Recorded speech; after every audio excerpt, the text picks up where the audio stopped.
Yo, Joe. Talking comics, here's your host. It's A Real American Brian.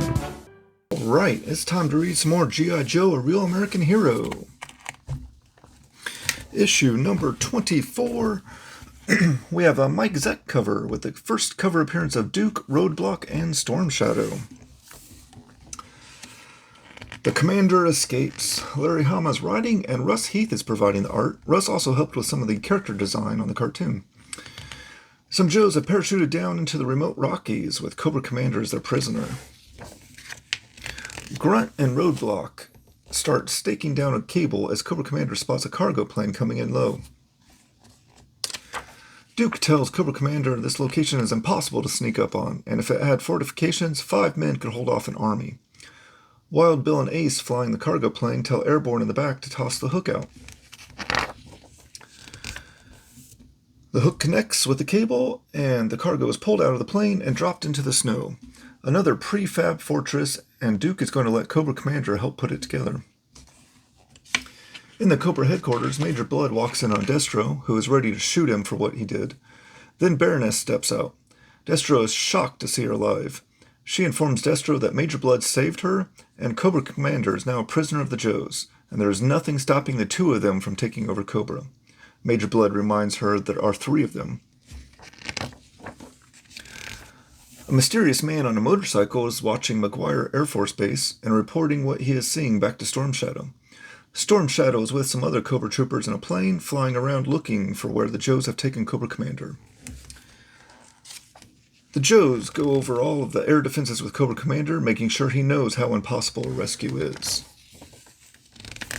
Destro gets on board with the plan to take over Cobra, but knows they will need to find and eliminate Cobra Commander. He knows too much. Baroness suggests they follow Storm Shadow to Cobra Commander's location. Major Blood reveals that he snuck a homing device into Storm Shadow's sword. Tracking him won't be an issue. The trio plan to send 2 new Cobras on the hunt.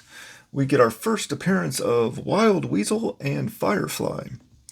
Wild Weasel is introduced as the best pilot Cobra has, even better than the Baroness herself.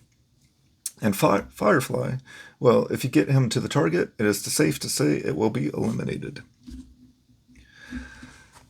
The Joes offer Cobra Commander some coffee, assuming he will have to take off his helmet, but a small hole for a straw opens up. Cobra Commander reveals that his helmet has many systems built into it. If it is tampered with, there's a C4 explosive that will be detonated. He doesn't reveal that there is also a short-range radio earpiece in the helmet.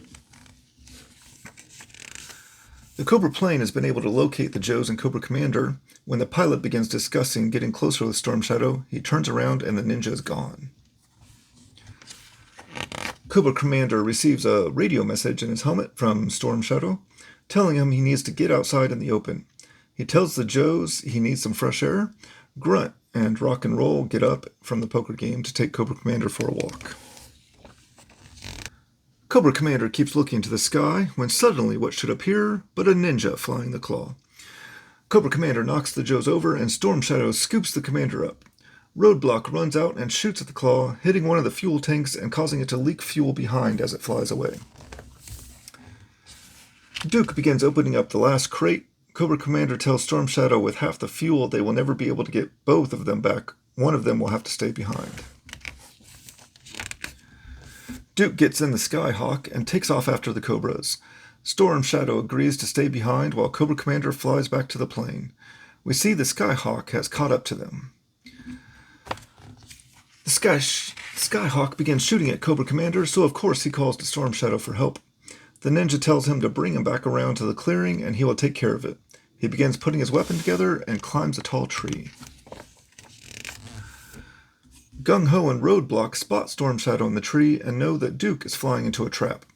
Roadblock can't get a good shot, but Gung-Ho launches a grenade and takes the tree down. A direct hit on the tree and Storm Shadow jumps or falls out. Gung-Ho and Roadblock go down to scoop up their ninja. The Cobras in the plane have detected the explosion and get a Fang ready to deploy. The 2 Joes can't find Storm Shadow. He just disappeared. Suddenly, he leaps from a tree and slices at Gung-Ho before coming for Roadblock. Roadblock spears him, knocking his sword away and taking Storm Shadow to the ground. Duke is lining up his shot on Cobra Commander when he's suddenly struck by machine gun fire from a Cobra Fang. But the Cobras don't know that the Skyhawk is able to flip around 180 degrees and fires missiles, taking down both Fangs, then flips back around to continue his pursuit of Cobra Commander. Duke watches as the Claw is picked up by the plane. He is out of missiles but gets close enough to use guns on the larger plane. Roadblock, carrying Gung-Ho and dragging Storm Shadow, returns to the fortress. Storm Shadow is roughed up. Roadblock just says he kept falling down, but he is alive. They find a shipping slip on Storm Shadow. He had shipped something to Florida. Wild Weasel and Firefly report back to Destro and the gang. They have followed the homing device to the Everglades in Florida. They track it to a shack with no living soul around for 20 miles. Just then, Cobra Commander walks into the room and tells them no, there is a man in that shack, and not only is he home, but he is not happy to find these trespassers. And the final panel is our cameo reveal of Zartan. My favorite panel from this issue is on the last page, as everyone turns to see Cobra Commander walking into the room. All of their plans have gone out the window, and Cobra Commander reveals that he was a step ahead of them the whole time. This one was a lot of fun, very well paced, and really showed how slippery the head snake can be. I'm going to give it 4.5 flag points. I'm excited to see where we go from here. That is issue 24. Knowing is half the battle, and now you know. Subscribe so you don't miss out on the next video where we get into issue 25 and learn who this Zartan is. You've been watching a Real American Brian production in association with the letters G, I, and JOE.